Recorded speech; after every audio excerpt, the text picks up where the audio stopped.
Jealousy and resentment. They are not better than you. You are not better than them. This week, if you're watching this video at the beginning of the week, your goal is to be better than last week. We compete directly with one another in specific worlds, like competitions, like job promotions, business, sports. But those things are insignificant. In the big picture, I want you to look at the big picture, is that, let me share a character flaw, something that I have a problem with, something that I do.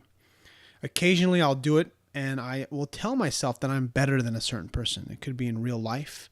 It could be, whatever. It could be a video, right? It could be someone that I've seen on YouTube, an article I read, something I disagree or agree with. I will put them down. In a way, I make myself feel good or I build confidence in myself by putting others down. I'm better than this person because of this. Or this person is whatever. I'll discount them to make myself feel better. It seems harmless, but this is the pathway of thought that often leads to resentment, jealousy, and distrust. And basically, I'm distrusting and being jealous. It's not just negative emotions, but they are very strong negative emotions. It's a big difference. To not like something, to dislike something, but to actually hate, it's a strong feeling. Instead of letting my emotions direct my thoughts, I decided to think for myself one day. And I asked myself this question: why do I feel this way? It could have been a video, movie, TV show, article. Am I hating? Is this what it means to be a hater? Let's do a simple experiment, a thought experiment I want you to participate in. I'm going to sound off a few names, and I want you to take a mental note of either positive, neutral, or negative. Mike Chang of Six Pack Shortcuts, positive, neutral, or negative. Jason Blaha of Juggernaut Fitness TV, positive, neutral, or negative. Freely the Banana Girl, positive, neutral, or negative. Johnny Candido, positive, neutral, or negative. Mike O'Hearn. Hillary Clinton. Justin Bieber. Hitler. Peyton Manning. Arnold Schwarzenegger. Of the 10 answers given, how many of them were neutral out of the 10? I'm curious. Just comment a number in the comments. Of the names listed, I'm 100% sure that Hitler was negative for pretty much everybody. Have you ever asked yourself why you like or dislike these people? What about the hate? Is there anyone that you hate on this list? Hate is such a strong emotion. To spend your energy hating a person is intoxicating. And I'll use a game analogy because I love Magic the Gathering. It's one of my favorite games, card games. And in case you don't know what Magic the Gathering is, it's basically Dungeons and Dragons on cards, and you represent wizards that do spells to one another, trying to getting your opponent's life total to 0. Each player starts with 20 life. There's this card called Hatred, and it essentially allows you to do damage by paying life. So remember, each player starts with 20 life. So if you pay 19 life, you can do 19 damage.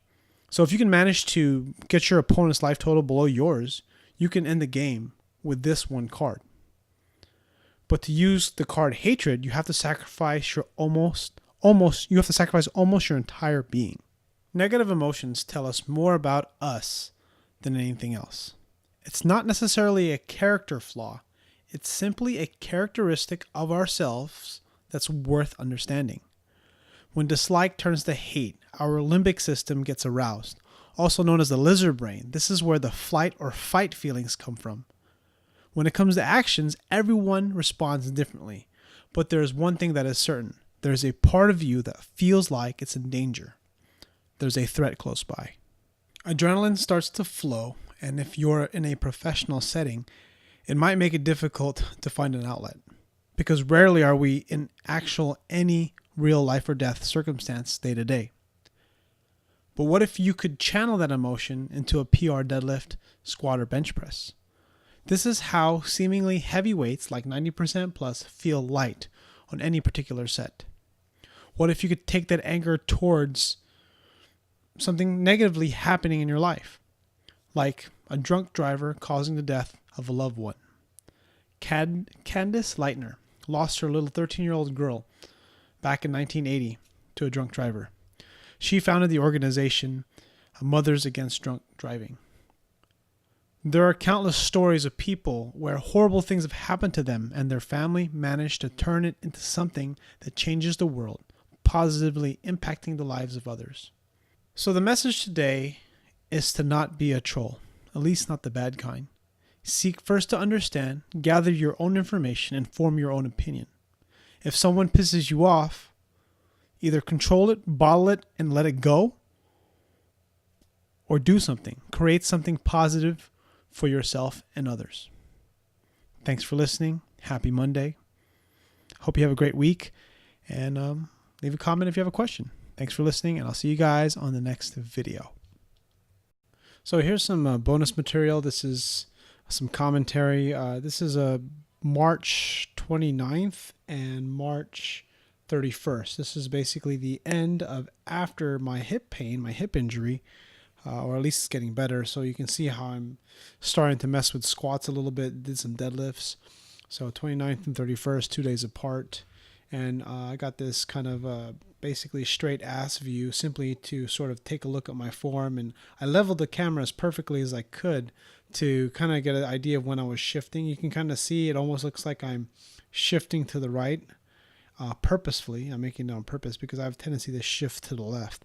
And a lot of that has to do with having a weak gluteus medius on my left side, which I need to strengthen, allowing my left glute max to fire in the correct motor pattern. So I tuck my shirt in and wearing spandex to essentially my compression pants to get a better look at kind of like what's going on. So just kind of assessing here, taking a look at my movement, squatting, and to squat like this takes a lot of effort. And you can see I'm not wearing any special shoes. I'm just wearing some relatively flat shoes, about a 4 millimeter lift in these. But with 220, it's not too bad. It seems to be pretty square. I'm hitting right basically exactly at parallel. And so far it's feeling pretty good. I think after this workout, my back did bother me, or my hip did bother me a little bit. It still gives me problems time to time, but it's essentially the same it has been in the past. I mean, it's healed, but I'm still a little bit cautious, especially with my AC joint bothering me a little bit now.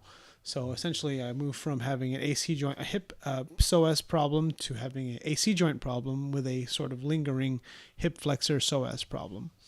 And the purpose of me trying to stay center is so that I can lift more weight. Because if I can stay center, well, not just that too, is also I'm trying to correct motor patterns. So if I can keep myself more centered, like I've talked to some people about muscle imbalances and correcting squat form, one of the main things is trying to strengthen that groove, mostly for higher repetitions, not the low reps.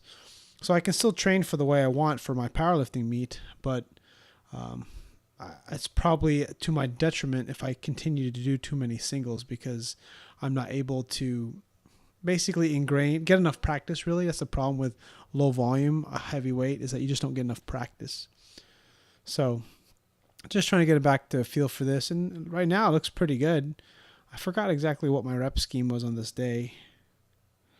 Oh, I know what I was doing. I was trying to make my form perfect. So this is, I'm getting a fatigue. You can see my knees wanting to buckle in a little bit. This is, I can squat, for over 400 pounds, but I really can't squat perfectly. I wait until, forgot how much, but I think 340 is basically when my form breaks a ton. So here is some deadlifts. Hip was bothering me a little bit here. Checking look from the back to kind of see my shift. And you kind of see how I load from the hips. It's like I load basically left and shift to the right, and that's actually not even on purpose. A lot has to do probably with my, my mix.